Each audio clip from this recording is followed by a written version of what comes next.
അങ്ങനെ അവൾ വീണ്ടും പുനർജനിച്ച ശേഷം അവളുടെ ഭർത്താവ് ചെയ്ത അതേ പണി തിരിച്ചു നൽകാനായി അവളുടെ ഭർത്താവിന്റെ ബോസിനെ കൈക്കലാക്കുകയാണ്. അതിനായി അയാളുടെ കമ്പനിയിൽ ക്ലീനറായിട്ട് കയറുന്നു. അപ്പോൾ അന്ന് അയാളുടെ കമ്പനിയിലെ ഷെയർസ് എല്ലാം കുറഞ്ഞുകൊണ്ടിരിക്കുകയാണ്.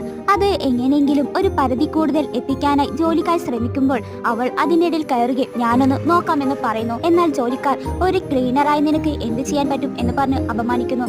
അത് കണ്ടയാൾ അവൾ ചെയ്തു നോക്കട്ടെ എന്ന് പറയുകയാണ്. അങ്ങനെ അവൾ ലാപ്ടോപ്പ് തൊട്ടതും താഴെ ഇരുന്ന സ്റ്റോക്ക് മാർക്കറ്റ് എല്ലാം ഉയർന്നു വരികയാണ്. ആർക്കും ചെയ്യാൻ പറ്റാത്തത് അവളെ കൊണ്ട് ചെയ്യാൻ സാധിച്ചതിനാൽ അവളെ ജനറൽ മാനേജർ ആക്കുകയാണ്.